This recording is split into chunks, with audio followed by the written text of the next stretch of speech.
Hello everyone, स्वागत है आपका यूपीएससी हिंदी में। हम लोग देख रहे हैं 108 दिन की सीरीज़ जिसमें हम लोग कवर कर रहे हैं पॉलिटी के लेक्चर्स। अब तक हम लोगों ने 16 लेक्चर देख लिए हैं जिसमें हम लोगों ने कंप्लीट कर लिया है स्टेट लेजिस्लेचर यानी कि विधानसभा और विधान परिषद स्टेट की, और साथ ही हाई कोर्ट्स के बारे में। आज के लेक्चर में हम लोग स्टार्ट करेंगे सेंटर स्टेट रिलेशन। अब तक हम लोग जो भी पढ़ रहे थे वो था आपके भाग 6 का पार्ट, ठीक है। तो पार्ट 6 में आता है सब कुछ। सेंटर स्टेट रिलेशन जो है वो पार्ट 11 और 12 का पार्ट है, ठीक है। तो यहाँ पे भाग 11, 12 हम लोग स्टार्ट करने जा रहे हैं। इसके बीच में मतलब जब हाई कोर्ट समाप्त हो रहा है तो पार्ट 6 जो है वो समाप्त हो रहा है। इसके बाद आता है पार्ट 7 जिसमें कुछ स्टेट्स हैं जो कि फर्स्ट शेड्यूल में, states in part B of first schedule, ठीक है। तो फर्स्ट शेड्यूल में जो स्टेट्स दिए हुए हैं, शेड्यूल्स के बारे में मैंने आपको पढ़ाया है, तो उसमें जो पार्ट्स दिए हुए हैं वो आते हैं पार्ट 7 में, जिसको रिपील कर दिया गया है, ठीक है। तो बाद में इसका जो है इसका एक स्पेशल प्रावधान बनाया गया है, उसके बारे में हम लोग बाद में पढ़ेंगे। इसके बाद आता है कुछ यूनियन टेरिटरीज़ के बारे में, और साथ ही पंचायत, म्युनिसिपैलिटी और कोऑपरेटिव सोसाइटी, ये 9th में आता है, और म्युनिसिपैलिटी 9A में आती है, 9B में आती है कोऑपरेटिव सोसाइटी।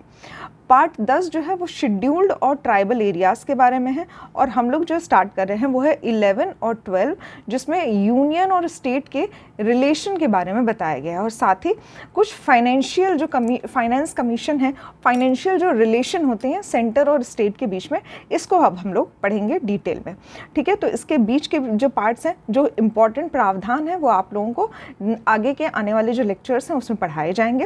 हालांकि पॉलिटी जो है वो आपकी लगभग समाप्त होने वाली है। जो भी क्वेश्चंस आपके पूछे जाते हैं वो आगे आने वाले, मुझे लग रहा है 3 से 4 दिन में आपकी पॉलिटी समाप्त हो जाएगी, ठीक है। उसके बाद 108 दिन के सीरीज़ में आपकी हिस्ट्री जो है, मॉडर्न हिस्ट्री जो है वो चली रही है। साथ ही अभी लेटेस्ट मिडिवल हिस्ट्री भी आने वाली है। आप लोग कमेंट बॉक्स में बता सकते हैं कि नेक्स्ट आप लोग कौन सा चैप्टर, कौन सा सब्जेक्ट जो है वो पढ़ना चाहते हैं, ठीक है। तो कमेंट बॉक्स में आई होप आप सभी लोग रिप्लाई करेंगे जो भी आप लोग नेक्स्ट सब्जेक्ट पढ़ना चाहते हैं। उसके बाद फिर वो वाली सीरीज़ स्टार्ट की जाएगी आप लोगों के लिए, ठीक है। तो यहाँ पे पॉलिटी से रिलेटेड आज है आपका चैप्टर 17 जिसमें हम लोग स्टार्ट करेंगे सेंटर स्टेट रिलेशन। सबसे पहले जो सेंटर स्टेट रिलेशन है, नाम से ही आपको पता चल रहा होगा, केंद्र और राज्य के बीच के संबंधों की बात कर रहा है। केंद्र और राज्य के जो संबंध हैं वो 3 पार्ट्स में डिवाइड किए गए हैं। पहला है विधायी संबंध जिसमें लेजिस्लेटिव रिलेशन आता है, यानी कि विधायी किस तरह से एक लेजिस्लेचर यानी कि लॉज बनाए जाते हैं सेंटर के द्वारा स्टेट के लिए, या फिर स्टेट चाहे तो सेंटर से कह सकती है कि आप हमारे लिए लॉज बनाइए, ठीक है। तो ये बातें अभी साइड में रखते हैं, हम लोग नोट्स के माध्यम से पढ़ेंगे कि इसका अर्थ क्या होता है। केंद्र और राज्यों के मध्य बेहतर संबंधों की स्थापना के लिए उनके मध्य विधायी, प्रशासनिक एवं वित्तीय संबंधों का वर्णन संविधान के भाग 11 और 12 में किया गया, ठीक है। तो यहाँ पे विधायी संबंध, उसके बाद आता है प्रशासनिक यानी कि एडमिनिस्ट्रेटिव रिलेशन, और उसके बाद आता है वित्तीय संबंध, फाइनेंशियल रिलेशनशिप। तो ये सभी जो रिलेशन होते हैं सेंटर और स्टेट के बीच में, इसको हम लोग भाग 11 और 12 में ये उल्लेखित है हमारे इंडियन कॉन्स्टिट्यूशन में। इसी को अब हम लोग पढ़ेंगे। भाग 11 में अनुच्छेद 245 से 255, ठीक है, 245 से 255 तक केंद्र और राज्यों के विधायी संबंध का उल्लेख है, ठीक है। ये काफ़ी इंपॉर्टेंट है क्योंकि ये डायरेक्ट आपसे क्वेश्चन पूछे जाते हैं कि legislative relation of centre and state कौन से आर्टिकल कहाँ से कहाँ तक आर्टिकल में लाई करते हैं। तो 245 से 255 काफ़ी इंपॉर्टेंट है, इसको याद कर लीजिए, ठीक है। इसके बाद आर्टिकल 245 हम लोग एक एक आर्टिकल से स्टार्ट करेंगे। जो भी इंपॉर्टेंट क्वेश्चन में PYQs जो होते हैं वो जहाँ से फॉर्म होते हैं, क्वेश्चन जहाँ से फॉर्म होते हैं, वो एक एक आर्टिकल हम लोग नोट्स के माध्यम से पढ़ेंगे। तो आर्टिकल 245 के अनुसार संसद भारत के संपूर्ण राज्य क्षेत्र या उसके किसी भाग के लिए विधि बना सकती है, ठीक है। तो ये तो अब तक हम लोग देखते आए हैं कि जो यूनियन है उसके पास ये पावर होती है कि वो स्टेट के भी किसी सब्जेक्ट पे लॉ बना सकती है।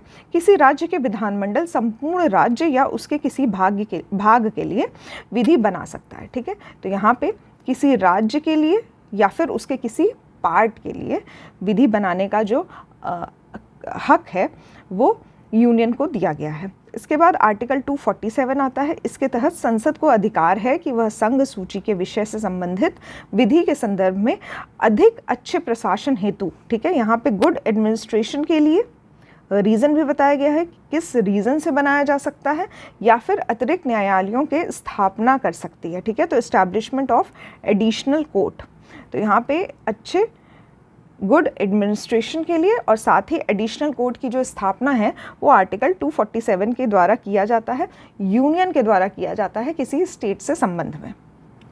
आर्टिकल 246 के तहत, ठीक है, तो 245 हम लोग देख चुके हैं, 247 हम लोग देख चुके हैं, अब हम लोग 256 में आते हैं।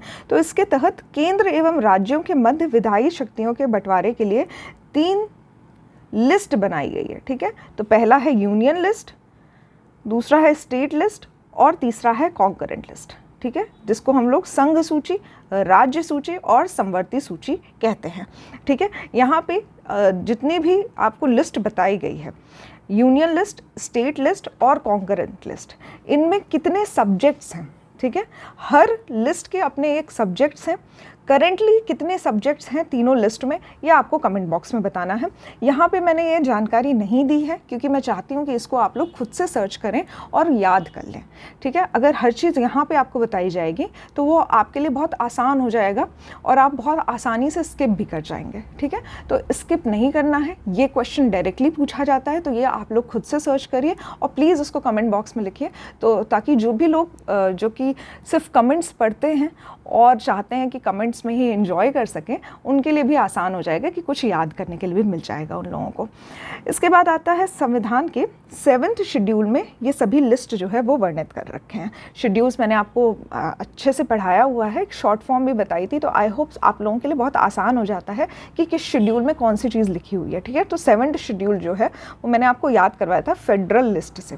तो यहाँ पे जो फेडरल लिस्ट है ये संबंधित है कि किस तरह से यूनियन लिस्ट, स्टेट लिस्ट और साथ ही जो कॉन्करेंट लिस्ट है, समवर्ती सूची है, इसमें सब्जेक्ट्स को डिवाइड कर रखा है। संविधान के आर्टिकल 248 इसके अनुसार अवशिष्ट विधायी शक्तियां संघीय संसद को सौंपी गई है। तो यहाँ पे जो रेसिड्यूरी पावर्स है ये पार्लियामेंट के पास है, ठीक है। तो जो पार्लियामेंट है वो रेसिड्यूरी पावर्स रखता है और जो प्रॉपर जो कुछ ऐसे सब्जेक्ट्स होते हैं जो कि ना ही स्टेट लिस्ट में मौजूद हैं ना ही कॉन्करेंट लिस्ट में मौजूद हैं, बट फिर भी उन पे यूनियन जो है वो लॉज बना सकती है। कुछ इस टाइप के सब्जेक्ट्स होते हैं जैसे कि ई कॉमर्स हुआ, या फिर कंप्यूटर सॉफ्टवेयर के फील्ड में, या फिर कुछ भी जो ई वेस्ट आता है, या और भी चीज़ें जो करेंटली ना स्टेट लिस्ट में मौजूद है ना ही कॉन्करेंट लिस्ट में, तो उसको रेसिड्यूरी पावर्स कहा जाता है और ये सभी पार्लियामेंट के पास है कि वहाँ पे लॉज बनाए जा सकते हैं। आर्टिकल 101 कॉन्स्टिट्यूशनल अमेंडमेंट एक्ट काफ़ी इंपॉर्टेंट है। 2016 से एक आर्टिकल ऐड किया गया था 246A।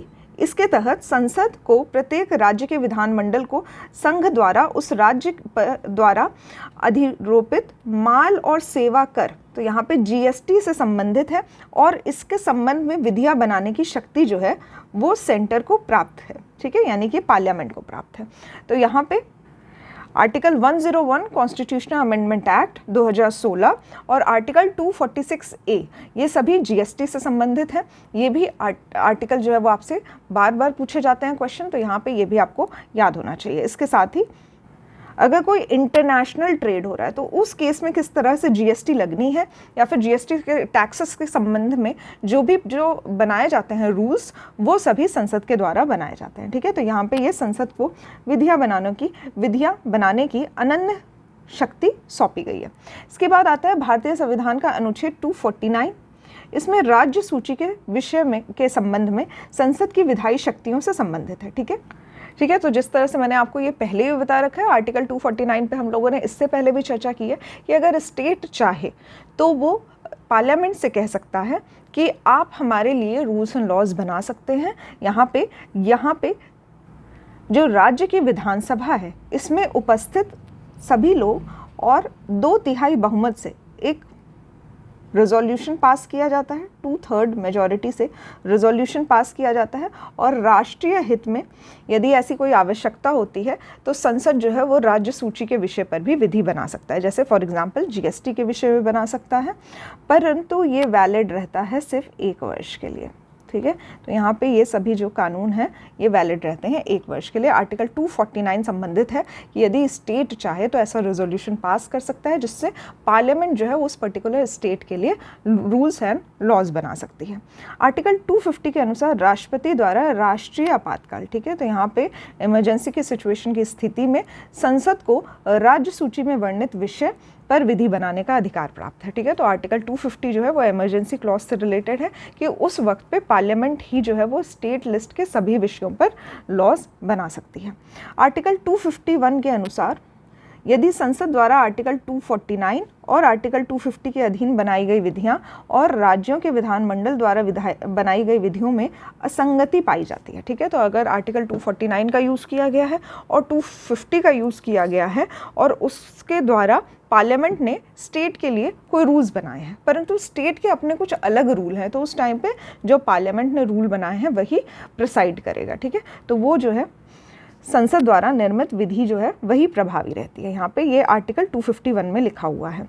आर्टिकल 252 के तहत 2 या अधिक राज्यों के लिए उनकी सहमति से विधि बनाने की शक्ति जो है वो संसद को दी गई है, ठीक है। तो 2 या 2 से अधिक राज्यों के लिए विधि बनाई जा सकती है जिन्होंने एक रिजोल्यूशन पास किया है, लेकिन ऐसा भी हो सकता है कि अगर कोई और स्टेट चाहे तो भी ये लॉज जो है वो उस पर लागू हो सकते हैं, ठीक है। ये कुछ खास इंपॉर्टेंट नहीं है, इस पर क्वेश्चन ज़्यादा पूछे नहीं जाते हैं, बट आर्टिकल 251 काफ़ी इंपॉर्टेंट है, 250 काफ़ी इंपॉर्टेंट है, 249 काफ़ी इंपॉर्टेंट है। इसके बाद आता है आर्टिकल 253। इसके तहत संसद को किसी अन्य देश या देशों के साथ की गई संधि अथवा किसी इंटरनेशनल सम्मेलन में अगर ऐसा कोई उसके कार्यान्वयन यानी कि उसके कंप्लीशन के लिए अगर चाहे तो पार्लियामेंट जो है वो उस पर्टिकुलर स्टेट या फिर पूरे इंडिया के लिए स्टेट लिस्ट के किसी भी सब्जेक्ट पे रूल्स बना सकती है, ठीक है।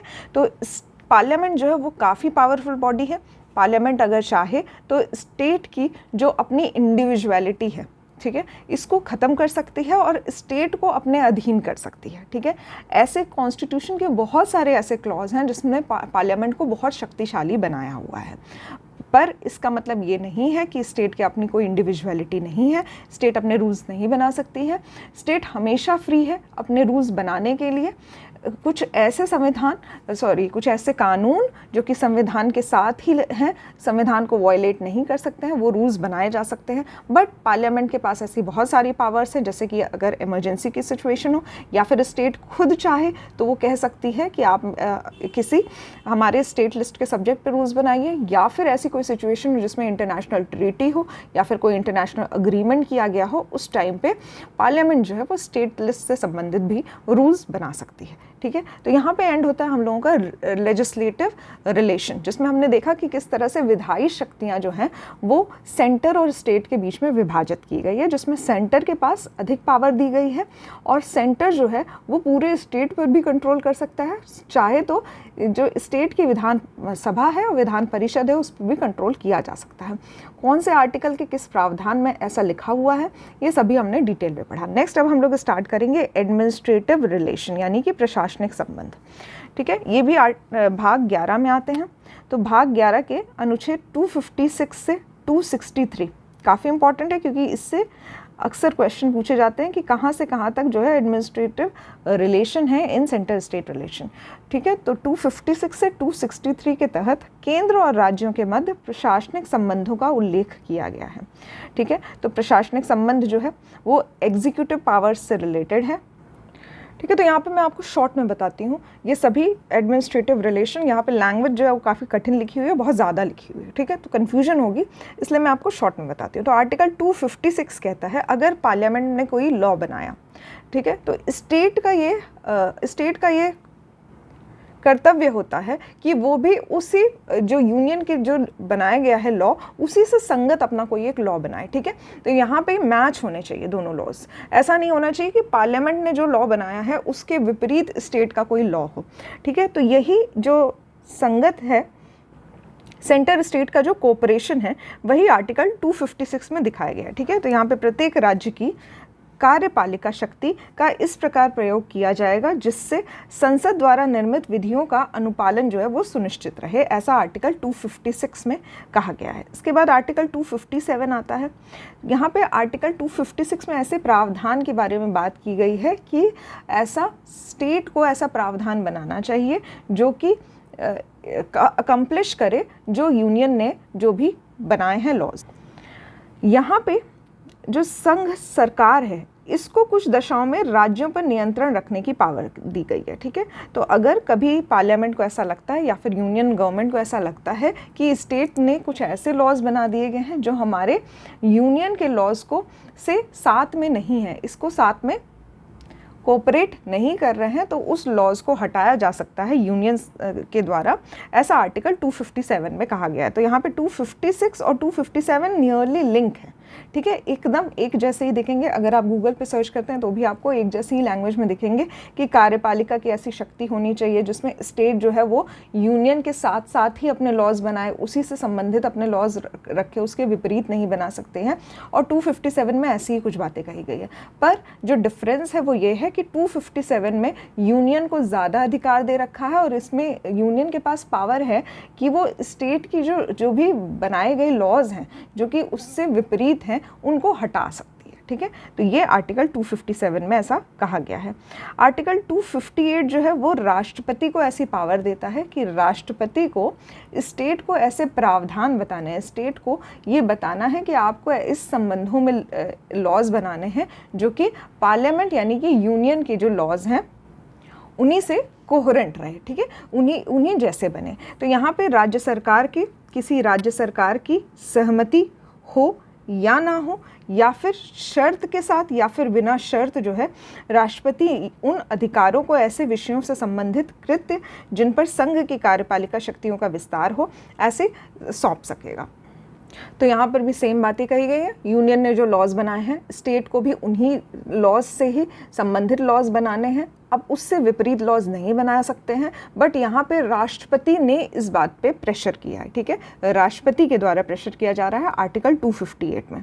आर्टिकल 258A में सेम प्रोसेस कहा गया है, बट यहाँ पे राष्ट्रपति की जगह गवर्नर यानी कि किसी राज्य के गवर्नर को ये अधिकार दिया गया है कि वो भारत सरकार की सहमति से उस सरकार को या उसके अधिकारियों को ऐसे विषय से संबंधित कृत्य जिन पर राज्य की कार्यपालिका शक्तियों का विस्तार है सशर्त या फिर बिना शर्त सौंप सकेगा, ठीक है। तो यहाँ पर भी एडमिनिस्ट्रेटिव रिफॉर्म्स कुछ इस तरह से आने चाहिए कि कार्यपालिका की शक्तियों का विस्तार हो सके, ठीक है। तो यहाँ पे आपको याद ये रखना है कि 258 जो है वो प्रेसिडेंट से संबंधित है और 258A जो है वो राज्यपाल से संबंधित है। फिर आता है आर्टिकल 262 जिसमें संसद विधि के द्वारा किसी अंतर राज्य नदी, ठीक है, जो वाटर डिस्प्यूट्स देखे गए हैं, दो स्टेट्स के बीच में अक्सर वाटर डिस्प्यूट हो जाते हैं, जैसे अक्सर तमिलनाडु या फिर केरला या कर्नाटक तमिलनाडु, इनके बीच में यहाँ पे वाटर डिस्प्यूट्स अक्सर चलते हैं, ठीक है।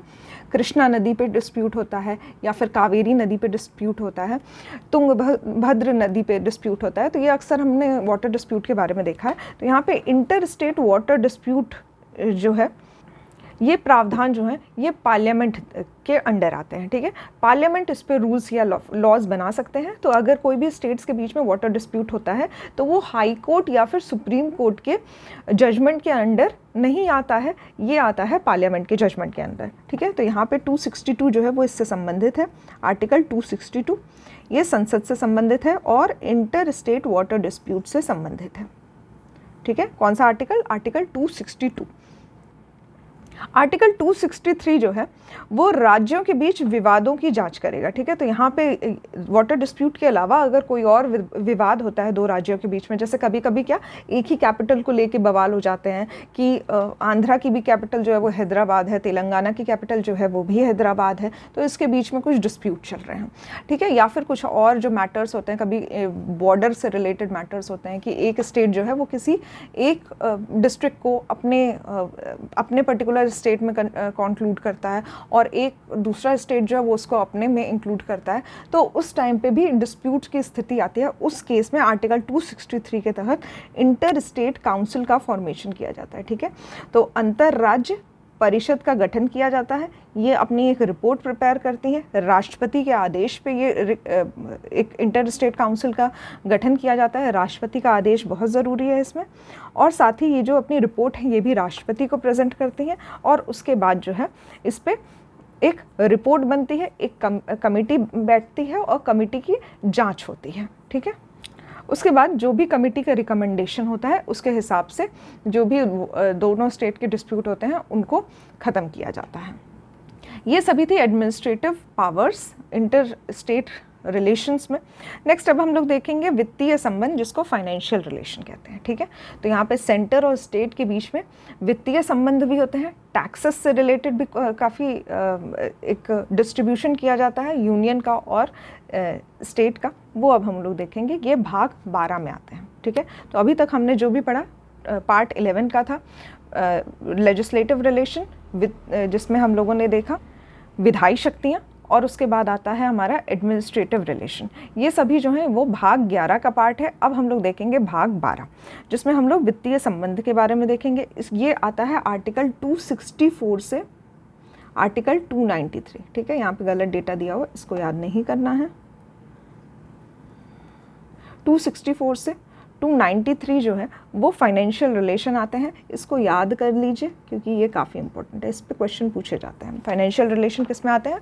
पार्ट 12 में आते हैं, 264 से 293 के अंतर्गत आते हैं।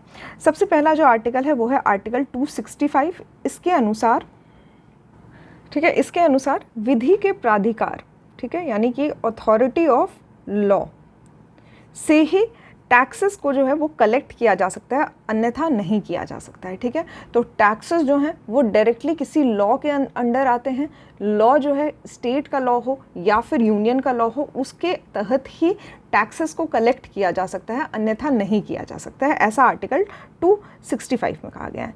आर्टिकल 266 के तहत भारत और राज्यों की संचित निधियाँ, जिसको हम लोग कंसोलिडेटेड फंड ऑफ इंडिया कहते हैं, और लोक लेखा से रिलेटेड है, ठीक है। तो कंसोलिडेटेड फंड ऑफ इंडिया किस में उल्लेखित किया गया है? आर्टिकल 266 में किया गया है। काफ़ी इंपॉर्टेंट है, अक्सर ये क्वेश्चन पूछा जाता है कंसोलिडेटेड फंड ऑफ इंडिया से। आर्टिकल 267 जो है वो भारत के आकस्मिक निधि से रिलेटेड है। इसमें कंटिजेंसी फंड ऑफ इंडिया की स्थापना की जाती है। कंटिजेंसी फंड ऑफ इंडिया जो है वो 267 सब क्लॉज 2 के तहत किसी स्टेट की भी अपनी एक कंटिजेंसी फंड होती है, यानी कि आकस्मिक निधि होती है, ठीक है। तो यहाँ पे 267(1) जो है वो किसी पूरे यूनियन के कंटिजेंसी फंड ऑफ इंडिया की बात कर रहा है, और 267 का सब क्लॉज 2 जो है वो किसी स्टेट के कंटिजेंसी फंड की बात कर रहा है, ठीक है। ये दोनों आर्टिकल भी काफ़ी इंपॉर्टेंट है।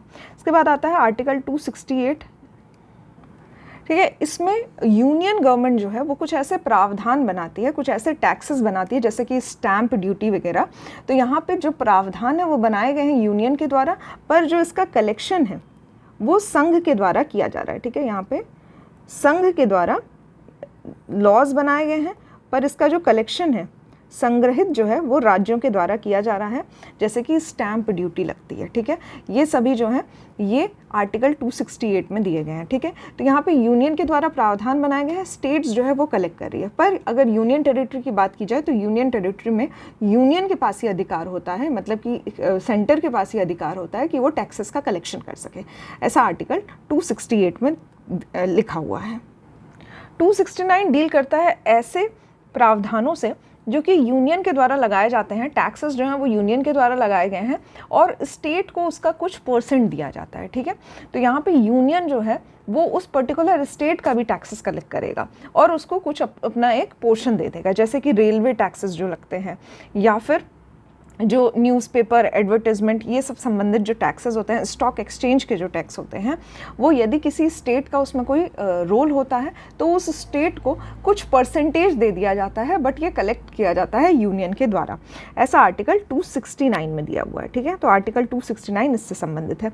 इसके बाद 269 का ही ए सब क्लॉज आता है, यानी कि 269 ए, इसमें इंटरनेशनल ट्रेड या फिर जो कॉमर्स होते हैं उसमें जो जीएसटी से संबंधित जो टैक्स होते हैं उसके बारे में उल्लेख दिए गए हैं 269 ए में। आर्टिकल 270 जो है वो केंद्र और राज्यों के बीच में किस तरह से वितरण होगा टैक्सेस का, ये प्रावधान जो है वो 270 में दिया गया है। आर्टिकल 270 में सेंटर और स्टेट के बीच में जो टैक्सेस का डिस्ट्रीब्यूशन होता है उसका प्रावधान आर्टिकल 270 में दिया गया है। आर्टिकल 271 जो है वो पार्लियामेंट को ऐसी शक्तियां देते हैं जिससे वो टैक्सेस को बढ़ा सकती हैं या फिर घटा सकती हैं, ठीक है। तो ये आर्टिकल 271 से संबंधित है। फिर आर्टिकल आता है 275, इसमें राज्यों को संघ के द्वारा जो अनुदान की व्यवस्था की जाती है, ठीक है, जिस तरह से ग्रांट्स दिए जाते हैं उसके बारे में आर्टिकल 275 में वर्णित है। फिर आर्टिकल जो है 279A, ये मैंने आपको बताया था 101 कॉन्स्टिट्यूशनल अमेंडमेंट एक्ट 2016 जो है वो किससे संबंधित है, जीएसटी से संबंधित है, ठीक है। तो यहाँ पे आर्टिकल भी काफ़ी इंपॉर्टेंट है। Article 279A constitutional amendment act 101 और 2016 में इसको पारित किया गया था।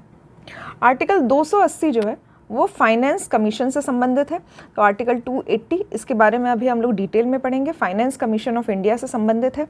राष्ट्रपति जो है वो संविधान के प्रारंभ के 2 वर्ष के भीतर या फिर तत्पश्चात प्रत्येक 5वें वर्ष की समाप्ति पर ऐसे किसी भी समय पर यदि राष्ट्रपति चाहे तो आदेश द्वारा वित्त आयोग का गठन करेगा, ठीक है। तो राष्ट्रपति के पास पावर होती है फाइनेंस कमीशन का गठन करने की, ठीक है। इसके साथ ही नियुक्त करता है इसके एक अध्यक्ष और साथ ही 4 अन्य सदस्य से मिलकर बनती है फाइनेंस कमीशन, और ये सभी की नियुक्ति जो है वो राष्ट्रपति के द्वारा की जाती है, ठीक है।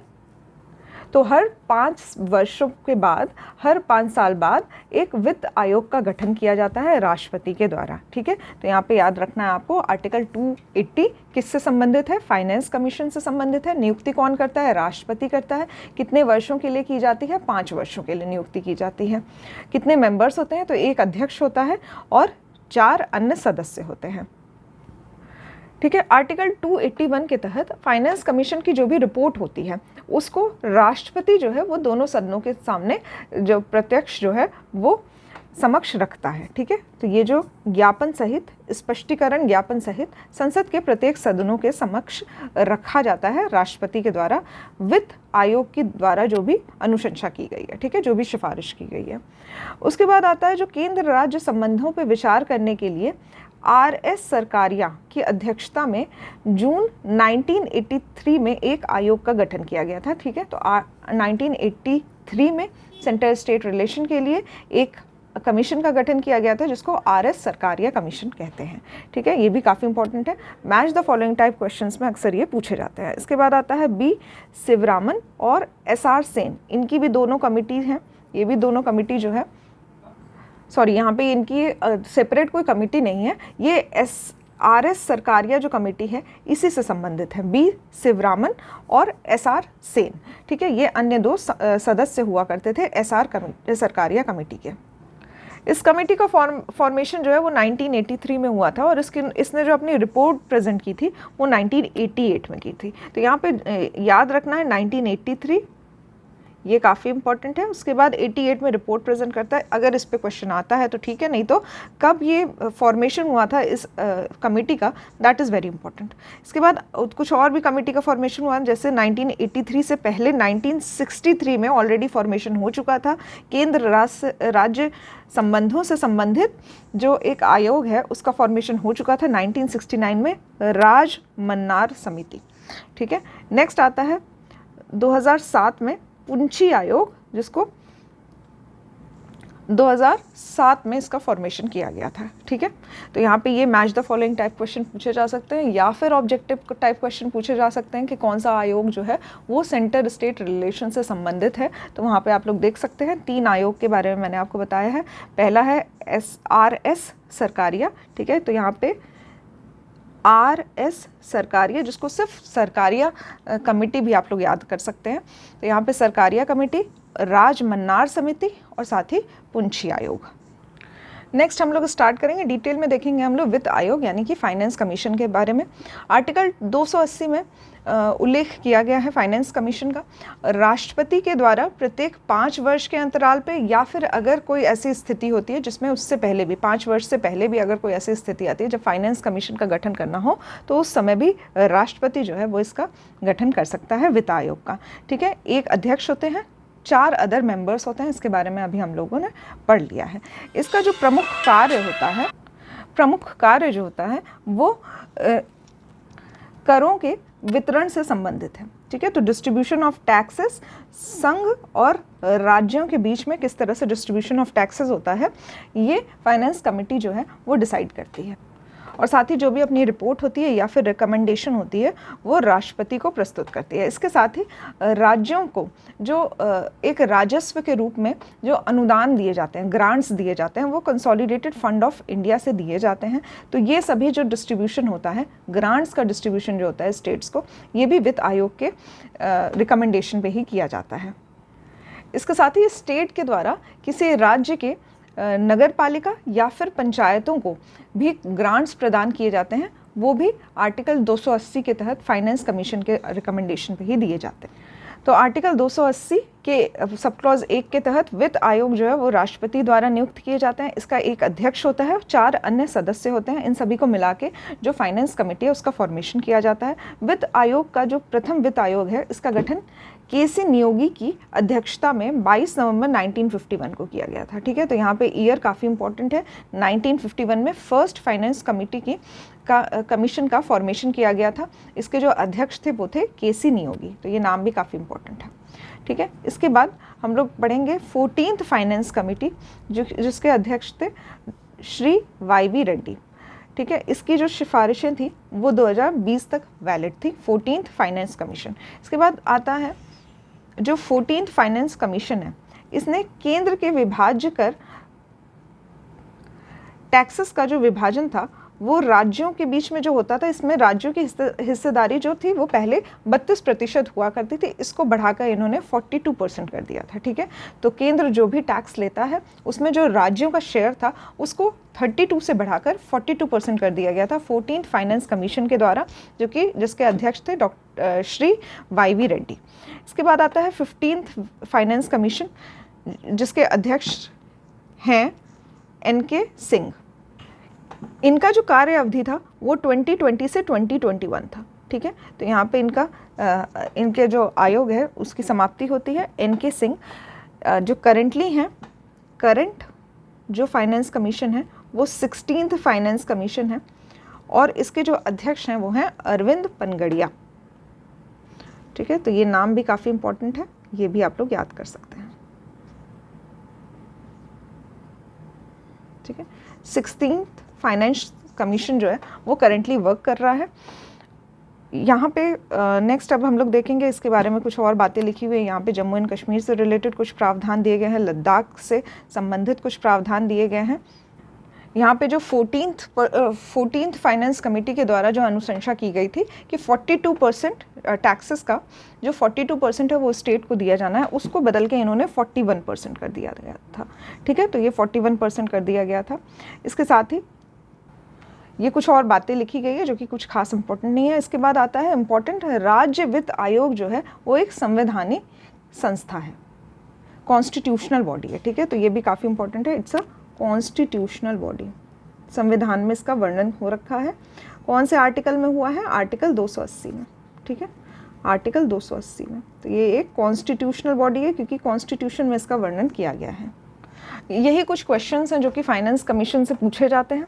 फाइनेंस कमीशन जो कमेटी बनाई जाती है किसकी अध्यक्षता में बनाई जाती है, कौन उसकी नियुक्ति करता है, साथ ही क्या प्रावधान है और क्या इनकी ड्यूटी होती है, ठीक है, क्या फंक्शंस हैं, इसके बारे में हम लोगों ने सारे जो भी बातें हैं वो सभी देख ली हैं नोट्स के माध्यम से।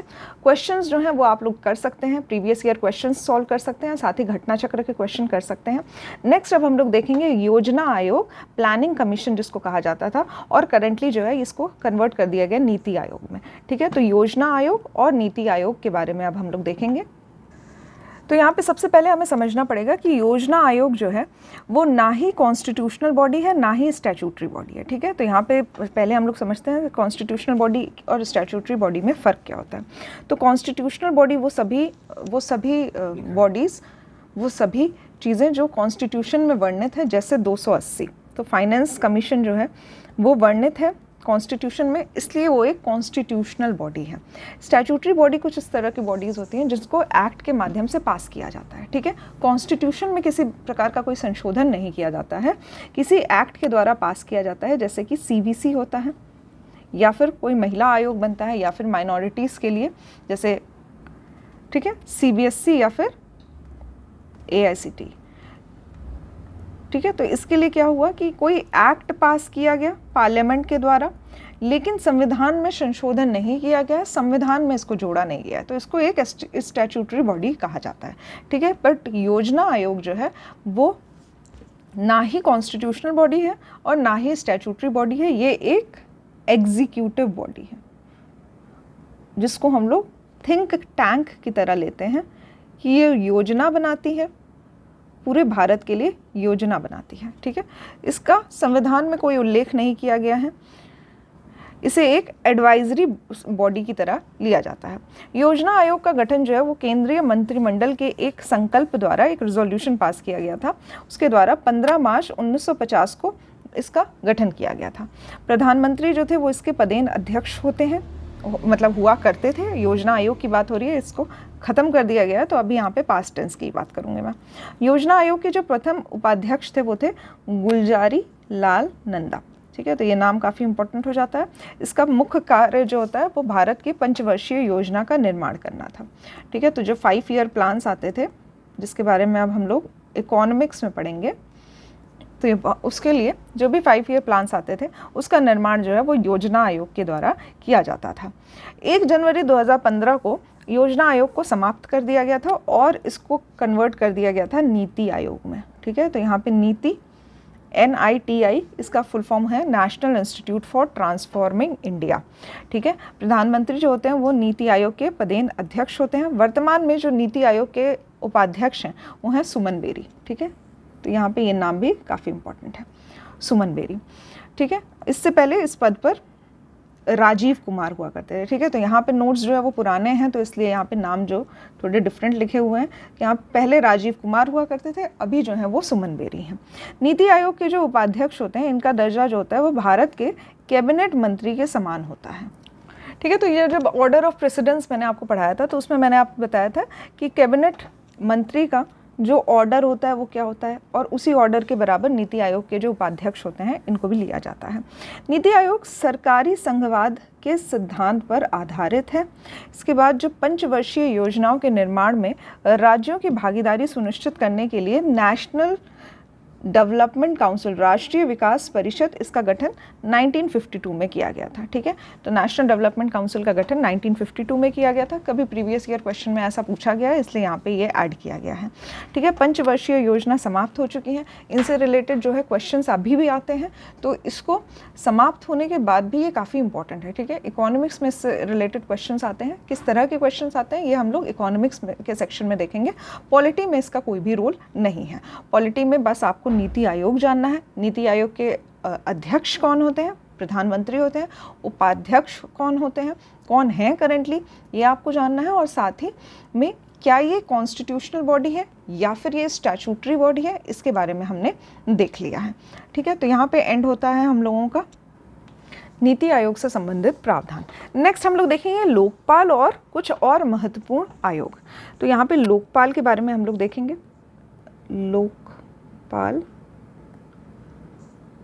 सेंट्रल लेवल पे लोकपाल होते हैं और लोकायुक्त होते हैं, लोकायुक्त होते हैं स्टेट लेवल पे, ठीक है। और कुछ और जो इम्पोर्टेंट कमीशन का फॉर्मेशन किया गया है उसके बारे में हम लोग देखेंगे। तो यहाँ पे अंतर्राष्ट्रीय स्तर पर नागरिकों की शिकायतों के निवारण हेतु संस्था बनाई जाती है जिसको ओम्बड्समैन कहा जाता है, ठीक है। तो बैंक जब फॉर्मेशन होता है तो उससे रिलेटेड भी आपने ओम्बड्समैन वर्ड देखा होगा।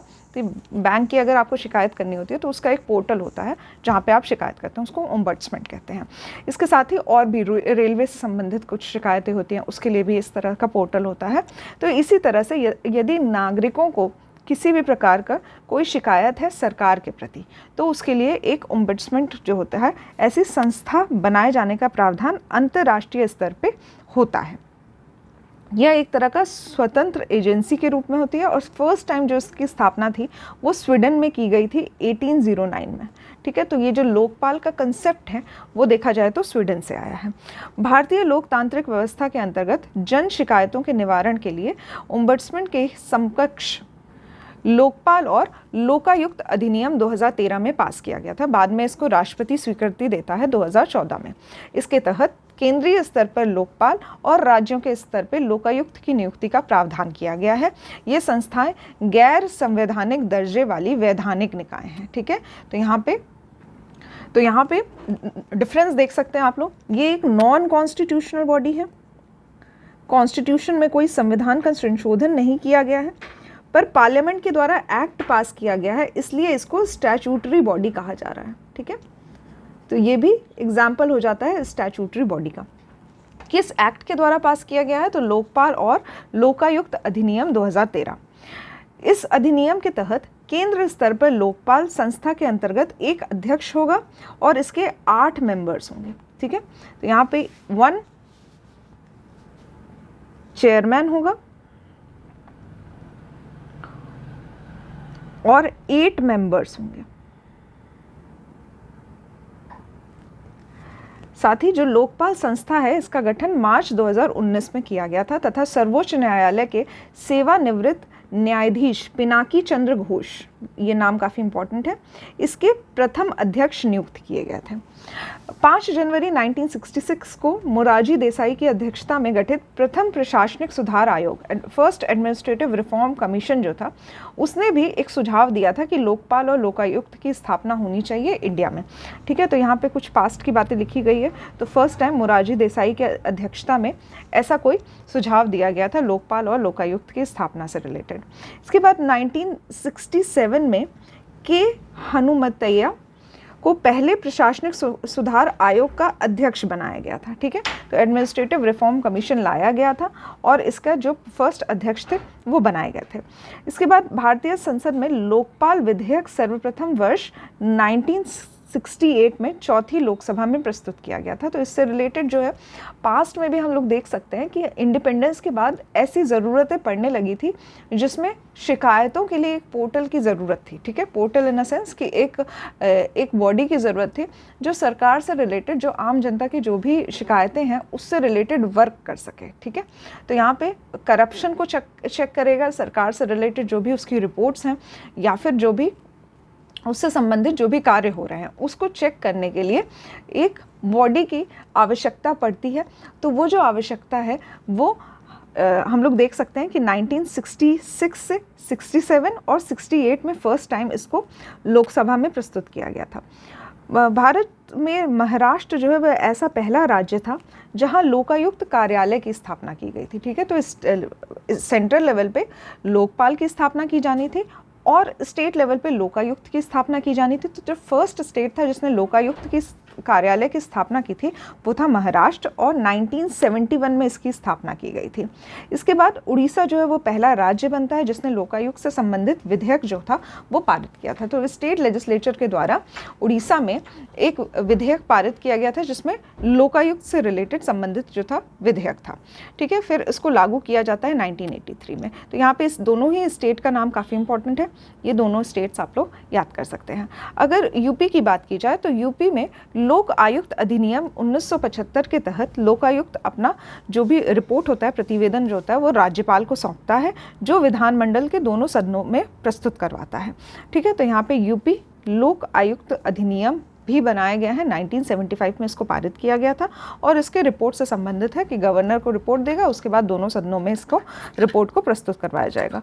वर्ष 1993 में गठित वोहरा समिति का संबंध जो है वो राजनेताओं और अपराधियों के बीच गठजोड़ की जांच करने से संबंधित है। ठीक है, तो यहाँ पे वोहरा समिति से रिलेटेड क्वेश्चन पूछा गया होगा, इसलिए यहाँ पे आपको ये बताया गया है। इसके बाद राजमन्नार आयोग जो अभी हमने देखा था लास्ट टाइम भी, किससे संबंधित था जब हम लोग देख रहे थे 1969 में, सेंटर स्टेट रिलेशन से संबंधित है राजमन्नार आयोग। उसके बाद भारतीय प्रशासनिक सेवा एवं भारतीय पुलिस सेवा को समाप्त करने की सिफारिश भी है जो है वो राजमन्नार आयोग के द्वारा दी गई थी।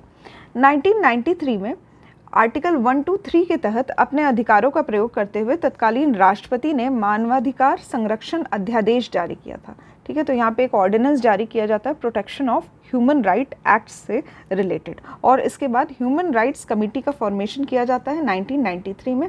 तो यहाँ पे ये 1993 का एक्ट काफ़ी इंपॉर्टेंट हो जाता है क्योंकि इसमें प्रोटेक्शन ऑफ ह्यूमन राइट्स की बात की जा रही है, और साथ ही एक ह्यूमन राइट्स कमीशन का भी गठन किया जा रहा है 1993 में। तो यहाँ पे जो राष्ट्रीय मानवाधिकार आयोग है, क्योंकि ऑर्डिनेंस के बाद लाया गया है, एक एक्ट पास किया गया होगा, तो इसीलिए ये एक स्टैट्यूटरी बॉडी हो जाती है जिसका गठन 1993 में किया गया था। इसके अध्यक्ष एवं सदस्यों की नियुक्ति राष्ट्रपति के द्वारा की जाती है। राष्ट्रीय मानवाधिकार आयोग के जो अध्यक्ष एवं सदस्यों की नियुक्ति के लिए गठित समिति में शामिल होते हैं प्रधानमंत्री, केंद्रीय गृह मंत्री, लोकसभा एवं राज्यसभा में विपक्ष के जो नेता होते हैं, और साथ ही लोकसभा स्पीकर और राज्यसभा के वाइस प्रेसिडेंट। यहाँ पे मैं रिकरेक्ट करूँगी, यहाँ पे राज्यसभा के उपसभापति होते हैं। ठीक है, तो यहाँ पे डेप्यूटी चेयरमैन की बात कर रहा है, राज्यसभा के डेप्यूटी चेयरमैन। ठीक है, तो ये सभी लोग मिलके अध्यक्ष एवं सदस्यों का चुनाव करते हैं NHRC के। ठीक है, राष्ट्रीय मानवाधिकार आयोग। नेशनल ह्यूमन राइट्स कमीशन जो है, इसकी शक्ति मात्र सलाहकारी प्रकृति की होती है, तो एडवाइजरी बॉडी है ये, एडवाइजरी बॉडी। मानवाधिकार संरक्षण संशोधन अधिनियम जो है वो 2019 में लाया गया था। भारत के मुख्य न्यायाधीश अथवा हाईकोर्ट के न्यायाधीश रहे किसी व्यक्ति को राष्ट्रीय मानवाधिकार आयोग के अध्यक्ष के रूप में नियुक्त किए जाने हेतु पात्र बनाता है। ठीक है, तो इस एक आर्टिकल पास किया जाता है, एक एक्ट पास किया जाता है जो कि संशोधन होता है, अमेंडमेंट एक्ट है, जिसके तहत जो अध्यक्ष बनने का पात्र होता है वो कोई ऐसा व्यक्ति जो कि चीफ जस्टिस रह चुका हो या फिर हाई कोर्ट का जज रह चुका हो। ठीक है, ऐसा ही व्यक्ति जो होता है वो क्वालिफाई हो सकता है अध्यक्ष बनने का NHRC का। आयोग के गैर सदस्य की संख्या 2 से बढ़ाकर 3 कर दी गई थी। ठीक है, तो सिविल सोसाइटी की जो संख्या होती है उसको 2 से बढ़ाकर 3 कर दी गई थी, जिसमें एक वुमेन मेंबर होनी चाहिए। 1 women is required in NHRC। इसके साथ ही ये जो संशोधन हुआ था 2019 में, इसके अनुसार राष्ट्रीय पिछड़ा वर्ग आयोग के अध्यक्ष और राष्ट्रीय बाल अधिकार संरक्षण आयोग के अध्यक्ष और दिव्यांगजनों संबंधित मुख्य आयुक्त को भी आयोग के सदस्यों के रूप में सम्मिलित किया गया था। ठीक है, तो यहाँ पे इसकी जो एक एरिया है उसको थोड़ा और वाइड किया गया था नेशनल ह्यूमन राइट्स में। बैकवर्ड क्लासेस, साथ ही दिस चिल्ड्रन से रिलेटेड और जो स्पेशल पीपल हैं उनसे रिलेटेड भी जो मुख्य आयुक्त हैं उसको भी इसी में सम्मिलित किया गया था। राष्ट्रीय अल्पसंख्यक आयोग, राष्ट्रीय अनुसूचित जाति आयोग और राष्ट्रीय अनुसूचित जनजाति आयोग। ठीक है, तो यहाँ पे national minorities commission, national commission of minorities और national commission of scheduled caste, national commission of scheduled tribe और Rashtriya Mahila Aayog, national commission for women. इसके चेयरमैन या चेयरपर्सन पहले से ही इसके सदस्य होते हैं। ठीक है, तो ये NHRC के ऑलरेडी सदस्य होते हैं, इसके जो भी चेयरमैन होते हैं। संशोधन के द्वारा राष्ट्रीय आयोग और राज्य आयोग के अध्यक्षों एवं सदस्यों की पदावधि जो है वो 5 वर्षों से कम करके 3 वर्ष कर दी गई। ठीक है, तो यहाँ पे जो भी मैंने आपको बताए हैं आयोग, इन सभी के जो अध्यक्ष हैं और सदस्य हैं, इनकी जो ईयर ड्यूरेशन होता है वो 3 वर्षों का होता है, और साथ ही इससे संबंधित और भी प्रावधान लाए गए थे। इसके साथ ही ये हम लोग ऑलरेडी देख चुके हैं कि जो राज्य मानवाधिकार आयोग है, ठीक है, तो अभी तक हमने सेंटर के मानवाधिकार आयोग की बात की थी। अगर राज्य मानवाधिकार आयोग की बात की जाए, state commission for human rights, तो इसमें राज्य के मुख्य न्यायाधीश या फिर उच्च न्यायालय के न्यायाधीश रह चुके किसी व्यक्ति को राज्य का जो ह्यूमन राइट्स कमीशन है इसका अध्यक्ष नियुक्त किया जा सकता है। इसके साथ ही जिस तरह से स्टेट लेवल, अगर यूनियन लेवल की बात की जाए तो प्रेसिडेंट के पास राइट होता है कि वो अध्यक्ष की नियुक्ति कर सकता है या फिर एक प्रॉपर कमेटी बना सकता है जिसमें अध्यक्ष की नियुक्ति की जाती है और साथ ही अन्य सदस्यों की नियुक्ति की जाती है। यहाँ पे जो राज्य का मानवाधिकार आयोग होता है, इसके अध्यक्ष और सदस्यों की नियुक्ति से संबंधित राज्य के राज्यपाल द्वारा की जाती है। राष्ट्रीय अल्पसंख्यक आयोग का गठन मूलतः अल्पसंख्यक आयोग के रूप में 1978 में किया गया था। ठीक है, तो यहाँ पे मिक्स करके आपको बातें बताई जा रही है। तो डिफरेंट जो कमिटीज़ हैं इनके बारे में आपको याद रखना है। अभी तक हम लोग देख रहे थे नेशनल ह्यूमन राइट्स कमेटी, इसके द्वारा एक 2019 में कुछ संशोधन किए गए थे, उसके बारे में हमने डिटेल में जाना। स्टेट से संबंधित जो राज्य मानवाधिकार आयोग है उससे संबंधित कुछ बातें हमने जानी कि उसके जो अध्यक्ष हैं और सदस्यों की नियुक्ति जो होती है वो राज्यपाल के द्वारा की जाती है। नेक्स्ट हम लोगों का स्टार्ट हो रहा है राष्ट्रीय अल्पसंख्यक आयोग, यानी कि national commission of for minorities. इसका जो फर्स्ट टाइम गठन किया गया था वो 1978 में किया गया था तथा इसे संसद के 1992 के अधिनियम के तहत संवैधानिक यानी कि वैधानिक स्टैट्यूटरी का दर्जा प्रदान किया गया था। ठीक है, तो यहाँ पे ये एक स्टैट्यूटरी बॉडी है, कौन सी? National commission for minorities. ठीक है, इसके द्वारा तय किया जाता है कि कौन सा समुदाय जो है वो माइनॉरिटीज़ के श्रेणी में आते हैं। तो केंद्र सरकार द्वारा 5 समुदाय को, 5 जो कम्युनिटीज़ होती हैं इनको माइनॉरिटीज़ समझा जाता है। पहला है मुस्लिम, दूसरा ईसाई, सिख, बौद्ध एवं पारसी। ठीक है, तो इन सभी को माइनॉरिटीज़ समझा जाता है। बाद में 2014 में संशोधन किया गया था जिसके द्वारा जैनों को भी इसमें शामिल कर दिया गया था। तो करेंटली 6 कम्युनिटीज़ हैं जिसको माइनॉरिटीज़ का दर्जा प्राप्त किया गया है। 1979 में जो इसके अध्यक्ष थे वो बिंदेश्वरी प्रसाद मंडल की अध्यक्षता में वर्ष 1979 में मंडल आयोग का गठन किया गया था। ठीक है, तो यहाँ पे मंडल आयोग जो है वो किससे संबंधित है? बैकवर्ड क्लासेस के रिजर्वेशन से संबंधित है। काफ़ी इंपॉर्टेंट है बिकॉज उस टाइम पे काफ़ी कंट्रोवर्शियल सिचुएशन हुई थी जब मंडल आयोग का गठन किया गया था। मंडल आयोग का जो प्रमुख कार्य था ये सामाजिक और शैक्षणिक रूप से पिछड़े लोगों की पहचान करना था। ठीक है, तो यहाँ पे बैकवर्ड क्लास कौन है इसकी पहचान की जानी थी सोसाइटी लेवल पे, साथ ही एजुकेशनल लेवल पे। तो मंडल आयोग का गठन किया गया था। संविधान के आर्टिकल 315 के द्वारा संघ के लिए एक लोक सेवा आयोग और प्रत्येक राज्य के लिए एक लोक सेवा आयोग की व्यवस्था की गई है। तो आर्टिकल 315 किससे रिलेटेड है? यूपीएससी से रिलेटेड है और साथ ही स्टेट पीएससी से रिलेटेड है। 2 या अधिक राज्यों के परस्पर करार के द्वारा एक जॉइंट संयुक्त लोक सेवा आयोग का गठन किया जा सकता है। ऐसा भी जॉइंट पब्लिक सर्विस कमीशन का गठन किया जा सकता है जिसको जेपीएससी कहा जाएगा। ठीक है, तो ये 2 या 2 राज्यों के जॉइंट सहयोग के द्वारा एक जेपीएससी का गठन किया जा सकता है।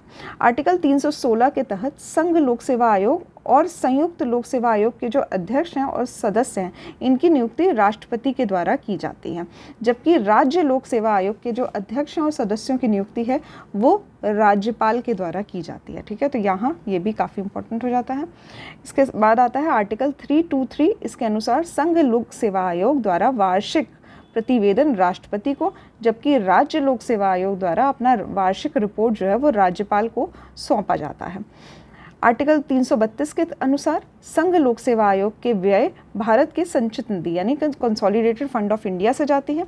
यूपीएससी के से रिलेटेड जो भी एक्सपेंडिचर होता है वो कंसोलिडेटेड फंड ऑफ इंडिया से दिया जाता है, और जो राज्य लोक सेवा आयोग है, स्टेट का जो पीएससी है, इसके जो व्यय से संबंधित चीज़ें हैं वो राज्य के संचित निधि से निर्भर करती है। ठीक है, तो यहाँ पे ये सभी जो भी कमीशंस हैं इसके बारे में हमने जाना, जिसमें हमने डिफरेंट कमीशंस के बारे में पढ़ा। ठीक है, यूपीएससी के बारे में देखा, स्टेट पीएससी के बारे में देखा, जेपीएससी के बारे में देखा, और साथ ही एनएचआरसी के बारे में हमने जाना, माइनॉरिटीज़ के बारे में हमने देखा, और साथ ही वुमेन्स के लिए जो एक कमीशन का गठन किया गया है उसके बारे में भी हमने कुछ बातें देखी। ठीक है, तो ये सभी क्वेश्चंस जो हैं इससे रिलेटेड क्वेश्चंस आप लोग प्रीवियस ईयर से कर सकते हैं और साथ ही घटना चक्र के क्वेश्चन सॉल्व कर सकते हैं। यहाँ पे नेक्स्ट लेक्चर में हम लोग पढ़ेंगे इमरजेंसी से रिलेटेड कुछ प्रावधान, साथ ही अस्थायी विशेष प्रावधान। ठीक है, तो यहाँ पे नेक्स्ट लेक्चर भी काफ़ी इंपॉर्टेंट होने वाला है। आज के लेक्चर में बस हम लोग इतना ही पढ़ेंगे। कुछ क्वेश्चंस मैं आपसे पूछती हूँ जिसका आंसर आप लोग कमेंट बॉक्स में कर सकते हैं। क्वेश्चन का आंसर करना बहुत इंपॉर्टेंट है क्योंकि यहाँ पे बहुत कम क्वेश्चंस आपसे पूछे जाते हैं। ठीक है, ये आप लोग लेक्चर देखते देखते भी कमेंट कर सकते हैं। साथ ही जो प्रीवियस ईयर है और घटना चक्र के क्वेश्चन है, ये काफ़ी मैंडेटरी हैं। तो अगर आप लोग ये सॉल्व करेंगे तो आप लोगों का जो सब्जेक्ट है वो ज़्यादा स्ट्रॉन्ग होगा। अदरवाइज़ आप लोगों का रिवीजन जो है वो बार बार ऐसे ही चलता रहेगा, क्योंकि एग्ज़ाम तो हमेशा ही आते रहते हैं और आप लोग बार बार एग्ज़ाम देते रहेंगे। ठीक है, तो अगर एग्ज़ाम निकालना है तो उसके लिए आपको रिविज़न ज़रूर से करना पड़ेगा। जो फर्स्ट क्वेश्चन है वो है फाइनेंस कमीशन का कौन सा आर्टिकल है, तो कौन सा आर्टिकल जो है वो फाइनेंस कमीशन से संबंधित है।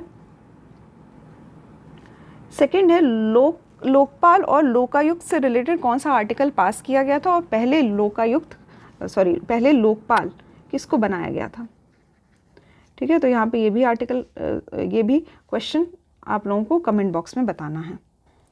नेक्स्ट आपको बताना है नेशनल ह्यूमन राइट्स कमीशन के जो अध्यक्ष होते हैं उनकी नियुक्ति कौन करता है। ठीक है, तो यहाँ पे अध्यक्ष की नियुक्ति नेशनल ह्यूमन राइट्स कमीशन के अध्यक्ष की नियुक्ति से रिलेटेड कौन से व्यक्ति होते हैं, वो जो एक प्रॉपर कमेटी बनाई जाती है जो कि NHRC के अध्यक्ष की नियुक्ति करता है, उसके बारे में आपको बताना है।